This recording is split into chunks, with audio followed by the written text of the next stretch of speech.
Pues encaramos esta segunda dosis del viernes con una de las entrevistas más esperadas, porque si hay una persona que siempre crea expectación y que ustedes siempre están muy atentos a cuando saca libro o cuando pues dictamina uno de sus juicios, opiniones, misterios, exclusivas en los medios de comunicación, pues creo que ustedes siempre están pendientes y siempre están alerta. Y es el caso, sin duda alguna, de Eric Frattini. Don Eric, ¿qué tal? ¿Cómo está? ¿Qué tal? Buenos días, un placer estar aquí con vosotros. Oye, es un placer porque, claro, últimamente, no sé, es complicado encontrarte, claro. No sé si es que te estás escondiendo, ¿en qué proyecto estás envuelto? Pues, a ver, cierto que estoy más retirado de la primera línea del periodismo, ya no estoy tan metido, sigo los medios de comunicación, por supuesto, sigo la política de este país, por supuesto, porque a todo nos implica. Pero bueno, estoy más dedicado a temas de obra social, muchísimo tema de obra social. Sigo con el reto Pelayo Vida, donde cada año me llevo a 5 chicas que han sufrido cáncer, son supervivientes de cáncer. Me las llevo a algún lugar del mundo para hacer una gran expedición, un gran reto deportivo. Acabamos de estar a finales del 2022, estuvimos en Jordania. El próximo mes de octubre, con las otras 5 chicas diferentes que ya han sido elegidas, vamos a ir a Patagonia para hacer una prueba muy dura en la placa de hielo continental y luego tendrán que escalar la montaña del Cerro de Gorra Blanca. Y después preparando un aula navegante de sostenibilidad para una gran universidad. Y bueno, ya te digo, y luego preparando nuevo libro, pero eso es lo único. Digamos que el periodismo de primera línea estoy, yo digo que retirado, jubilado, llámalo como quieras. Jubilado no, porque nunca me jubilaré, pero bueno. Efectivamente, uno nunca se acaba de retirar, pues impresionante este reto que lleva a cabo. Yo quiero preguntarle, para entrar en materia, antes de hablar de actualidad o de temas geopolíticos que nos pueden tener inquietos, hay una curiosidad que mucha de la audiencia tiene, que usted lo ha escrito, pero ¿qué pasó con Hitler? Yo es algo que siempre le he querido preguntar. ¿Qué pasó? Cuéntenoslo. ¿Qué pasó con Hitler? ¿Realmente asesinó en el búnker? ¿Escapó? Cuéntenoslo, porque eso siempre nos inquieta. Bueno, pues yo escribí un libro para la editorial Planeta que se llamó Murió Hitler en el búnker, con interrogación. Voy a cumplir 60 años, yo soy de la generación que aprendió en la escuela, en el colegio, que Hitler se había suicidado a primeros de mayo del año 45 en el famoso búnker de Berlín, ante el asedio de los rusos, de las tropas soviéticas. Y cuando empiezo a investigar sobre el tema, para el tema del libro, comienzo a descubrir cantidad de documentos. Creo que manejé cerca de 1.500, 1.600 documentos desclasificados del gobierno americano, desde el CIC, que era la unidad de contrainteligencia, de la CIA, del FBI, donde hablaban de la posibilidad de que Hitler se les hubiera escapado del cerco de Berlín. Documentos firmados por J. Edgar Hoover que decían, asegurando que a Hitler lo habían detectado en el sur de Argentina. Y haciendo una vida normal. Bueno, parece ser que estaba, supuestamente en ese documento dice que está escondido en la zona de Bariloche, una zona de montañas, una zona muy montañosa de Argentina. Pero bueno, entonces a partir de esos documentos fue cuando yo empecé a decir, pues venga, voy a escribir un libro sobre las teorías que hay sobre si Hitler pudo escapar o no pudo escapar. Incluso he asistido a debates con otros grandes periodistas que han escrito grandes libros sobre el tema de como David Solar, por ejemplo, uno de los grandes escritores y grandes biógrafos de la Segunda Guerra Mundial, donde estuvimos discutiendo abiertamente sobre este tema.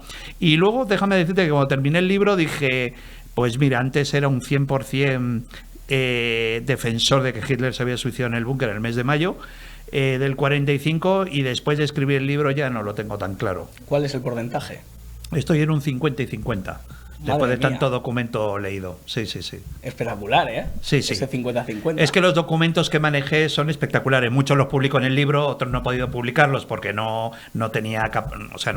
podía publicar todos los documentos que tenía, pero hay documentos verdaderamente espectaculares de la unidad de contrainteligencia militar estadounidense en Berlín, donde te explican de cómo se les puede haber escapado Hitler. Y luego tirando abajo también las teorías que había de un historiador británico, de Hugh Trevor Roper, que era un historiador británico que lo manda Winston Churchill a Berlín para decidir que tiene que escribir la historia de Hitler muerto en el búnker. Y luego yo empecé a analizar ese libro con otros documentos que había, y había muchos errores en ese libro. Claro, este libro está escrito en el año 45-46. Claro, está escrito en el mismo momento. Entonces, bueno, había muchas cosas que no coincidían con lo que sucedió realmente, ¿no? Entonces, bueno, pues era un poco eso, era un poco, digamos, hacer cuestionarse a la gente de muchas cosas que pasan, ¿no? Es bueno cuestionarse cuestiones. No le voy a preguntar por Elvis Presley o por otros, o Jesús Gil, pero realmente, joder, es absolutamente inquietante. Y con la perspectiva que usted tiene, con las fuentes que usted maneja, ¿cómo ve la salud de Europa? Ahora mismo, ¿cómo definiría la situación europea a nivel geopolítico, como continente? ¿Cómo está la vieja Europa? Hoy muy dolidos, ¿no? Porque hoy estamos todos los ciudadanos de la Unión Europea estamos dolidos, ¿no? Después del anuncio de Lagarde de que suben los tipos de interés, pues yo creo que todos los que tienen hipotecas estarán, vamos, hoy no se podrán levantar del sofá, ¿no? Tendrán un dolor en el trasero. Yo creo que la sociedad europea está ciertamente radicalizada. La sociedad europea, curiosamente, cuando a los españoles digamos que vimos, que fuimos testigos de cómo España entró en la Unión Europea, en la Comunidad Económica Europea, que se decía que era un gran nivelador o una gran organización para evitar las radicalizaciones de los ciudadanos, de los pueblos, que son muy peligrosos. Yo he sido como Alfonso Rojo, hemos sido testigos de lo que sucede con estos casos, ¿no? Como por ejemplo en Yugoslavia, cuando se radicalizan las sociedades, ¿no? Los nacionalismos malentendidos, ¿no? Y yo creo que la sociedad europea, al contrario que debería ocurrir, cada vez está más radical, cada vez está más radicalizada, la gente cada vez está más radicalizada. La época en la que hemos vivido en España, maravillosa, de entendimiento, de que tú fueras de izquierdas y yo de derechas, o tú de extrema izquierda y yo de extrema derecha, y que éramos capaces de discutir y capaces de entender, y que ahora que la izquierda lo que ha conseguido es que la derecha se radicalice más, y la derecha también ha conseguido que la izquierda se radicalice más, ¿no? Entonces ya no estamos hablando de polos como el Partido Socialista y el Partido Popular, ¿no? Ahora estamos hablando de bloques muy radicalizados, y eso es un problema. ¿Y cuáles son los enemigos de Europa? Porque hay personas que sitúan a Vladimir Putin como el gran enemigo, otros el Islam. Bueno, es que tenemos muchos. Tenemos la inmigración descontrolada. La inmigración descontrolada es un gran enemigo de la sociedad. La inmigración descontrolada, la delincuencia que trae en esa inmigración. Yo creo que eso es uno de los graves problemas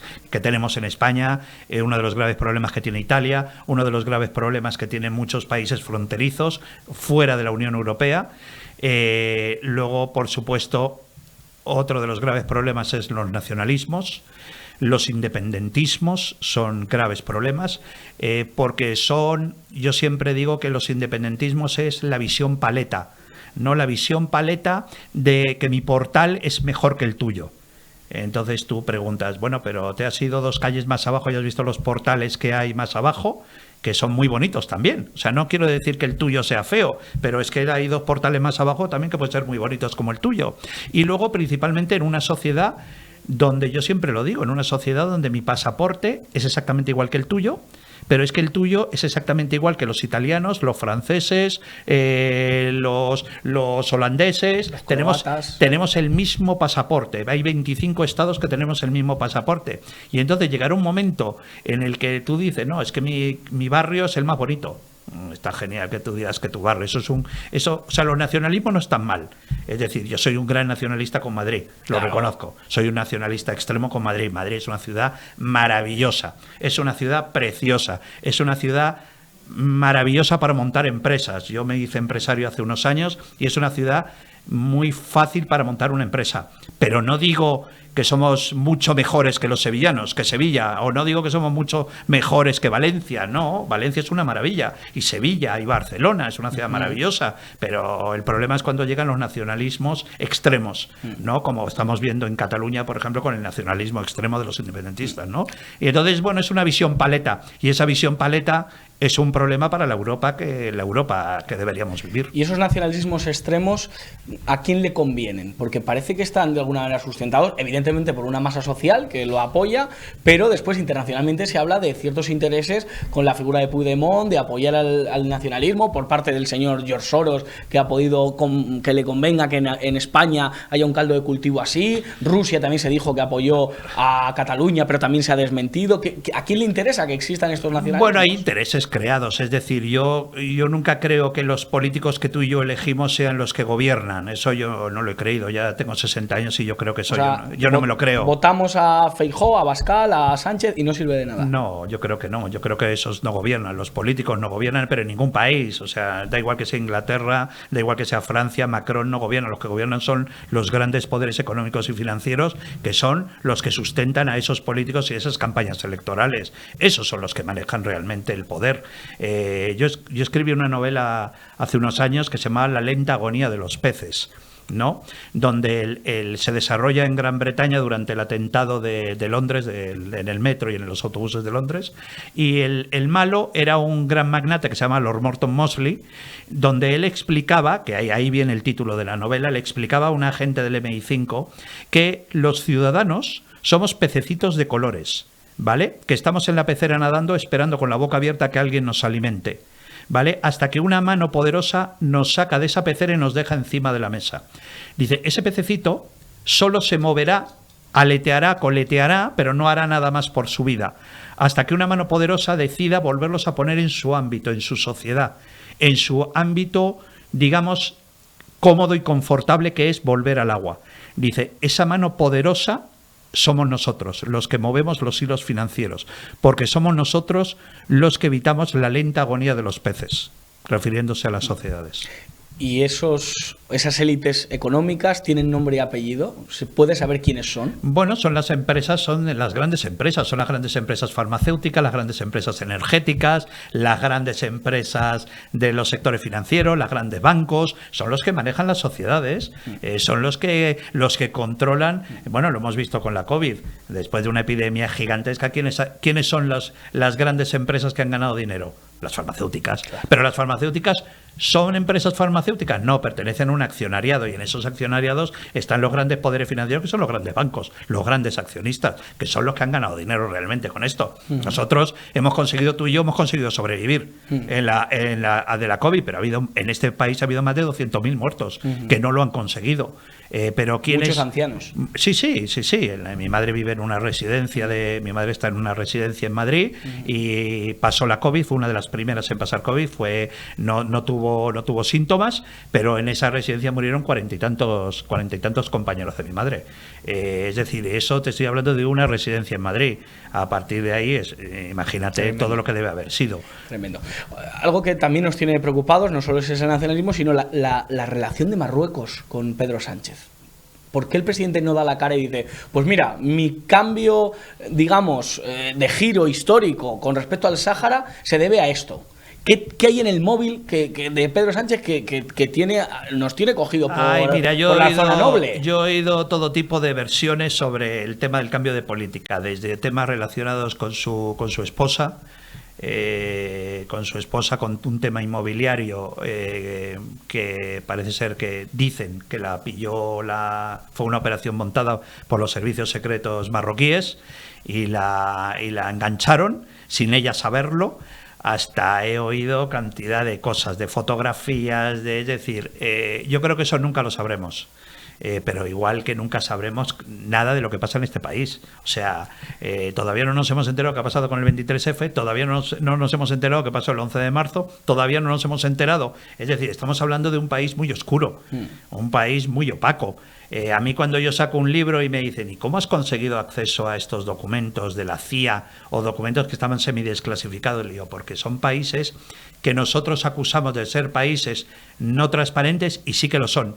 Porque tienen una cosa que se llama Constitución. Estados Unidos tiene un documento que se llama Constitución, y sobre esa Constitución tú te puedes acoger para que desclasifiquen documentos. Pero España entiendo que tenemos Constitución. Sí, tenemos una Constitución, pero es muy relativa con la Ley de Secretos Oficiales. Es decir, una mierda una mierda de trabajo plagiado, como fue la tesis doctoral del señor Sánchez, se lo declaró como documento de secreto oficial. Tremendo. Entonces, claro, a partir de ahí, ¿qué podemos decidir? Que no sea un documento oficial. Luego se crean esas porquerías de comisiones que no sirven para nada, esa comisión de secretos oficiales en el Congreso de los Diputados. En la que ya está dentro Bildu. Donde está Bildu, pero bueno, están todos los independentistas, es que está el gobierno, que el gobierno es socio de todos ellos. Es que me da igual, es que están todos. Pero me da igual, pero si se resolviera algo, pero se crean comisiones de investigación en el Congreso y que luego dices, pero ¿y qué ha pasado? Es decir, ¿qué ha pasado con el famoso tema de Pegasus que todavía estamos preguntando? Bueno, yo ya no lo pregunto, pero los periodistas de ahora estáis preguntándolo. ¿Qué ha pasado con aquel famoso caso del tema de Pegasus, de las escuchas al teléfono del presidente? Que luego al final se dijo, hay una causa abierta en la Audiencia Nacional, que todavía no se sabe absolutamente nada, que aquello provocó, recuérdalo, aquello provocó el cese de la secretaria de Estado y directora general del CNI, pero nunca más se ha sabido. Pero también eso es un problema no de la sociedad, es un problema de la prensa. Yeah. La prensa cada vez está peor. Gracias a Dios yo ya no estoy en este sector, gracias a Dios. Solamente tengo el carnet de la Asociación de la Prensa por el servicio médico, nada más. Pues mira. Es por lo único que tengo, me identifico como periodista. Pero, ¿qué ha pasado? Los medios de comunicación, ¿cómo no han seguido preguntando al gobierno? Bien es cierto que tenemos una portavoz del gobierno que acaba de ser sancionada por la Junta Electoral por hacer propaganda electoral en cada rueda de prensa que da después del Consejo de Ministros. Pero bueno, es que vivimos en el país que vivimos porque tenemos los medios de comunicación que tenemos. Es una gran pena, lo digo desde esta posición, pero es verdad que es una pena y vivirlo desde el Congreso de verdad que es bochornoso. Hablando de agujeros negros o de expedientes X, ha citado usted alguno, ¿cuáles son los que más le llaman la atención de este país, de España? ¿Cuáles son los que más le inquietan o le tienen preocupado? ¿Desde Isabel la Católica o desde que gobierna Sánchez? De donde usted quiera. Bueno, es que, pues desde que gobierna Sánchez, es que es el gobierno, pero nadie le parece preocupar, ¿eh? No les preocupa a los diputados, no os preocupa a los periodistas, tampoco le preocupa a la ciudadanía, que es el gobierno menos transparente de la democracia. Menos transparente de la democracia, y te lo dicen organismos internacionales de transparencia, que es el gobierno menos transparente que hay, que manejan todo el país a través de decretos, como si fuera una dictadura. Pero, chico, pero aquí nadie pregunta, nadie absolutamente pregunta. A mí lo que me sorprende mucho es que en las encuestas todavía... No hablemos de la porquería del CIS, que eso no se lo cree nadie y es divertido. A mí la verdad es que me divierte mucho ver cómo el señor Tezanos manipula la realidad, ¿no? Pero te digo, las grandes consultoras de encuestas, Sigma 2, es decir, siguen dando al Partido Socialista con muchísimos votos, con 89 diputados. El que lo pone más... peor en las próximas elecciones le da 89 diputados. Oye, que todavía hay gente que vota al Partido Socialista. Es sorprendente, ¿eh? Es absolutamente sorprendente. O sea, es el gran expediente, porque hay gente que vota al PSOE. pero de la misma forma que cuando salió el Partido Popular, después del Partido Popular, yo era votante del Partido Popular, y después de todo lo que hicieron, con todos los casos de corrupción, dejé de votarlos. Mira, yo siempre lo hablo con amigos míos, ¿vale? Yo siempre le digo que son de izquierdas, ¿eh? Yo me considero de derechas, absolutamente. Yo reconozco que fui votante del PSOE, también en el año 82 voté al PSOE, como tanta gente joven que votó al Partido Socialista. Por eso, ¿le ha pasado factura el posicionarse en la derecha? Decir sin complejos en televisión y en medios que es usted. ¿Sabes qué pasa? Que cuando llega un momento, te iba a decir, que cuando tienes dinero en el banco y estás fuera del sector, me importa tres narices lo que me diga la gente. Si me dice, ¿sabes qué pasa? Que ahora actualmente el que te digan tú eres un rojo o tú eres un facha es como decir tú eres tonto o eres imbécil o eres idiota o eres guapo o eres feo. Es que ya han degenerado tanto la palabra rojo y la palabra facha, que ahora que a mí me llamen facha es que me importa tres narices, es que me da exactamente igual. El único rojo que nos gusta es el de Alfonso. Es el exactamente. No, yo tengo amigos míos de izquierdas con los que, claro, pero lo que pasa es que proceden de la izquierda, de la antigua izquierda. No de esta izquierda no posmoderna, radicalizada, que ¿no? Dice no, efectivamente, es que yo tengo amigos míos que son periodistas, que son de izquierda, de ideología de izquierdas, con los que me siento a comer y da gusto hablar con ellos.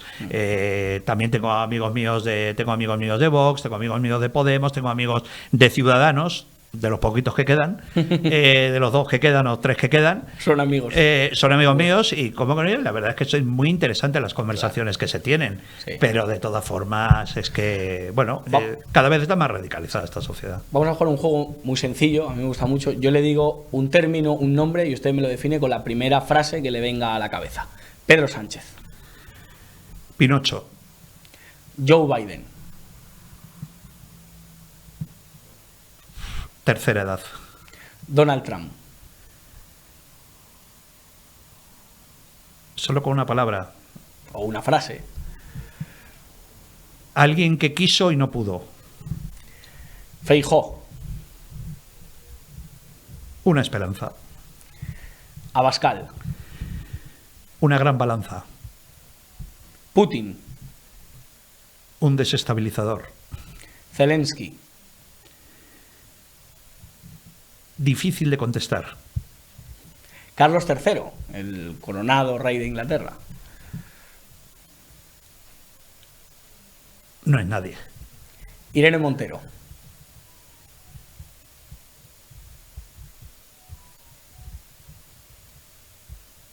Un peligro. Y para acabar, el Papa Francisco, su santidad. Muy argentino. Pues muchísimas gracias, por estar con nosotros.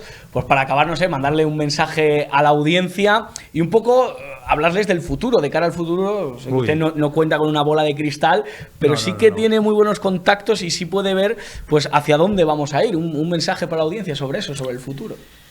Que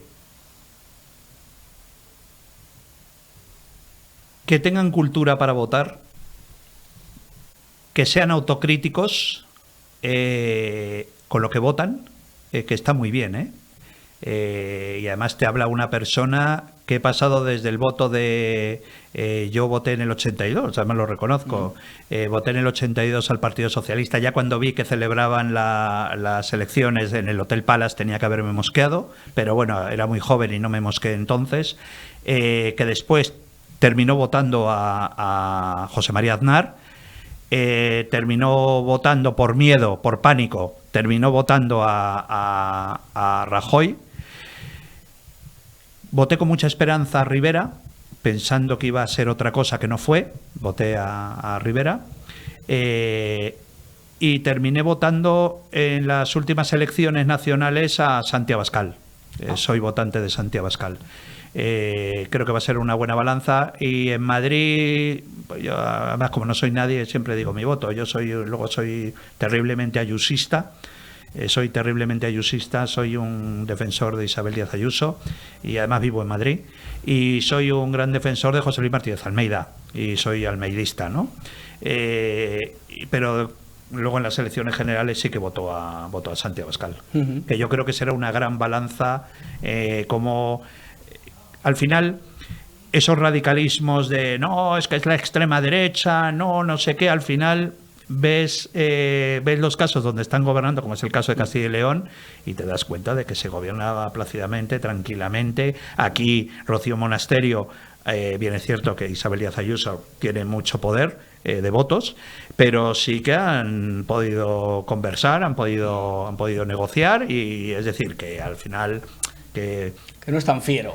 Bueno, es que Vox no quema contenedores y no destruye decatlones ni nada de eso, sino que se sientan en un parlamento, se sientan en el Senado y se sientan en un gobierno autonómico a negociar y a hablar y a ver cuestiones. Y bueno, y siempre dentro de su ideología política, unos con uno defendiendo una cosa y otros defendiendo otro. Pero sin duda alguna, que decirte, prefiero la política de lo que defiende Vox o lo que defiende el Partido Popular y no lo que defiende Podemos, que han puesto... Hoy creo que han pasado la cifra, han pasado los 1.000 beneficiados, los 1.000 abusadores sexuales y violadores, y todavía estamos esperando los españoles a que esta señora, la ministra de Asuntos Sociales, la ministra Montero, Irene Montero, salga a la palestra a pedir disculpas a la sociedad española. Y no solo a la sociedad española, sino, por supuesto, al menos a las 1.000 víctimas de esos 1.000 acosadores sexuales y abusadores sexuales y violadores. Pero mira, oye, también te digo, que la gente es mayorcita a la hora de depositar su voto. que la gente tiene más de 18 años para depositar su voto. Pues que en las próximas elecciones esas 1000 personas no voten a Podemos. Eso es lo que hay que transmitir. Efectivamente. Don Eric Fratini, muchísimas gracias y viva Madrid, porque yo también soy un nacionalista a ultranza de esta ciudad. Viva Madrid. Y además lo bueno de Madrid es que en Madrid somos, como dijo Isabel Díaz Ayuso en su día, somos todos madrileños. Hasta yo, que he nacido en Lima, en Perú, soy español, por supuesto, del año 71, pero que eso es lo bueno que tiene Madrid, que cuando tú llegas a Madrid, eres madrileño. Totalmente. Te tomas unas cañas y unas bravas y eres de Madrid. Y eres un madrileño, y si te sale el eje. Sí. Un abrazo de verdad y muchas gracias por atender a Periodista Digital. Un placer.